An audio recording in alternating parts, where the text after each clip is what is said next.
German opportunity കാർഡിനെ കുറിച്ച് ഈ video കാണുന്ന ഒരുവിധം എല്ലാവർക്കും അറിയായിരിക്കും.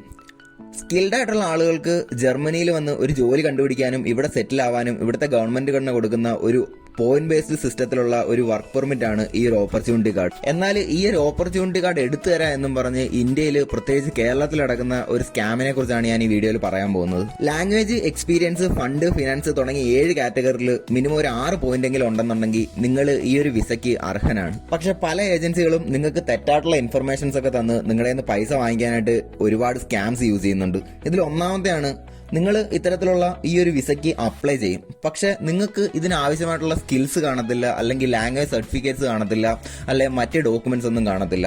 അപ്പോൾ ഈ ഒരു ഏജൻസി തന്നെ കുറെ ഫേക്ക് ഡോക്യുമെന്റ്സ് എല്ലാം ഉണ്ടാക്കി നിങ്ങളുടെ പേരിൽ ഈ ഒരു വിസയ്ക്ക് അപ്ലൈ ചെയ്യും.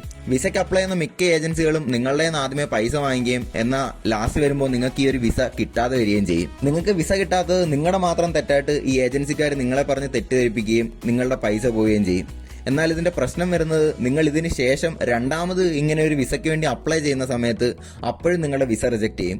കാരണം രണ്ടാമതൊരു വിസയ്ക്ക് നിങ്ങൾ അപ്ലൈ ചെയ്യുമ്പോൾ ഫസ്റ്റ് ഡോക്യുമെന്റ് തന്നെ നിങ്ങൾ ഫേക്ക് ആയിട്ടാണ് സബ്മിറ്റ് ചെയ്തേക്കുന്നത്. അതുകൊണ്ട് നിങ്ങളുടെ പേരിലുള്ള ട്രസ്റ്റ് ജർമ്മനിക്ക് നഷ്ടപ്പെടുകയും നിങ്ങളുടെ ഫർദർ ആയിട്ടുള്ള വിസകളെല്ലാം റിജക്ട് ചെയ്യുകയും ചെയ്യും. പിന്നെ ഇതിലുള്ള രണ്ടാമത്തെ ഒരു സ്കാമാണ്, നിങ്ങൾക്ക് അപ്ലൈ അവർ ചെയ്തു തരും, അവർ പറയുന്ന ഒരു സ്ഥലത്ത് നിങ്ങൾക്ക് ജോലി അവർ റെഡി ആക്കിയിട്ടുണ്ടെന്നും പറയും.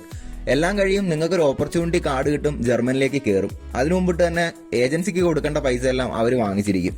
നിങ്ങൾ ജർമ്മനിയിൽ എത്തി കഴിഞ്ഞിട്ടായിരിക്കും നിങ്ങൾ റിയലൈസ് ചെയ്യുന്നത് അവർ ഈ പറയുന്ന സ്ഥലത്ത് നിങ്ങൾക്കൊരു ജോലി കാണത്തില്ല എന്നുള്ളത്.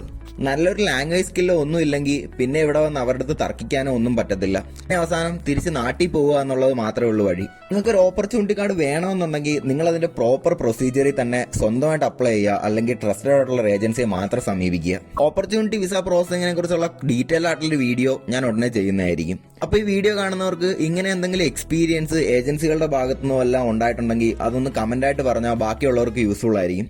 അപ്പോൾ അടുത്തൊരു വീഡിയോ ആയിട്ട് വീണ്ടും കാണാം.